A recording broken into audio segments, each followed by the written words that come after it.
Have you ever shared good news with someone, like real good news that made your heart race a little, and instead of getting a warm "I'm so happy for you," you got hit with a weird question that felt just slightly off, slightly sharp, slightly cold, like you say, "I just got a promotion," and they go, "Oh, so who did you know there?" Or you say, "I finally bought a new car," and they smile and ask, "Monthly payments must be crazy, right?" That moment right there, that tiny shift in energy, that's not curiosity, that's comparison waking up. In this video, we're diving into the kinds of questions jealous people tend to ask, the ones that sound normal on the surface but carry this subtle undertone of competition, insecurity, and the quiet need to shrink your win so theirs doesn't feel so small. And if you learn to recognize these patterns, you won't just protect your peace, you'll understand human psychology on a deeper level, including your own. Let's start with one of the most common ones. How did you pull that off? Now don't get me wrong, sometimes that question is genuine and full of admiration, but when it's coming from jealousy, it's not about learning your strategy, it's about scanning your story for loopholes, shortcuts, unfair advantages, or pure luck so they can say to themselves, "Okay, that's why. That's not real success." Because if your success is fully earned, fully deserved, fully built from effort and discipline, then they have to face a painful thought. If they did it, maybe I could have too, and that thought is uncomfortable. Another classic one, are you sure you're actually happy? You're glowing, you're excited, you're proud, and instead of celebrating with you, they subtly question the authenticity of your joy, almost like they're looking for cracks in your smile, searching for hidden misery so they can feel emotionally safe again.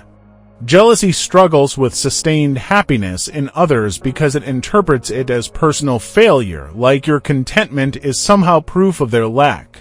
Then there's the future-focused dagger, do you really think it's going to last? Notice how the mind immediately jumps to potential collapse, potential failure, potential downfall, because if your success is temporary, then their ego can relax and whisper, "See, just wait." It's not that they consciously want you to fail, but somewhere deep down, your fall would restore balance in the scoreboard they keep in their head. Another one that pops up a lot, so how much are you making now? Money questions aren't always bad. But jealous curiosity loves specifics because numbers make comparison easier, cleaner, sharper. It's not enough to know you're doing well. They need data so they can calculate where they stand. If the number is lower than expected, they feel relief if it's higher. They start mentally discounting your effort or pointing out hidden costs just to bring it back down to a manageable size. Here's another subtle one. Who helped you get there?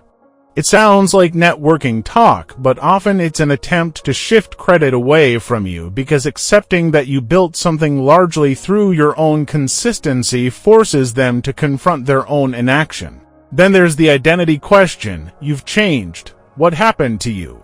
Growth can make jealous people uncomfortable because they were attached to the older version of you, the version that felt equal, predictable, non-threatening, and your evolution disrupts the dynamic they were comfortable with. Sometimes it even comes wrapped as a joke. Wow, someone's getting famous now. Huh? It's said with a laugh, but underneath it says, don't rise too high. Jealousy is okay with you shining, just not brighter than them. Another big one shows up when you take risks, but what if you fail? Instead of saying that's brave or I believe in you, they spotlight the worst-case scenario because risk exposes ambition, and ambition highlights differences in courage. If you try and succeed, the gap widens. If you try and fail, the gap shrinks. Then there's this sneaky validation question. Do other people think it's that good? You share an idea, a project, a creative piece, and instead of engaging with it directly, they outsource its value to public opinion because if approval isn't universal, it becomes easier to dismiss. And one of the most psychologically interesting ones is, okay, so what's next? You just achieved something meaningful. You're still in the moment, still celebrating, and they immediately push you into the next milestone because they don't want your success to feel complete or settled. They want you back in the race as quickly as possible. Here's the thing though, and this is important, jealous people aren't always villains. A lot of the time, jealousy is just unprocessed insecurity mixed with chronic comparison and a deep fear of being left behind. When someone constantly measures themselves against others, life becomes a zero-sum game in their mind. If you're ahead, they're behind. If you're praised, they're invisible.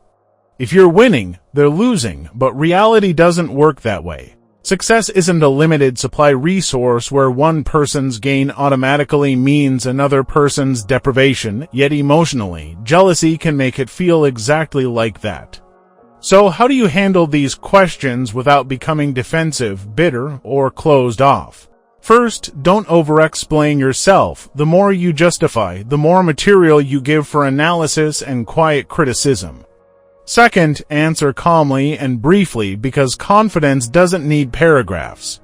Third, set boundaries when needed, even softly, like saying, "I'm just enjoying this right now," or "I'd rather not get into the details." And maybe most importantly, check yourself too, because if we're honest, almost everyone has asked at least one of these questions at some point, not out of cruelty, but out of comparison. Jealousy doesn't make you evil. It makes you human, but staying unconscious of it can make you small. The real growth move is catching that feeling when it rises and asking yourself, what does this say about me? What do I wish I had? What am I afraid?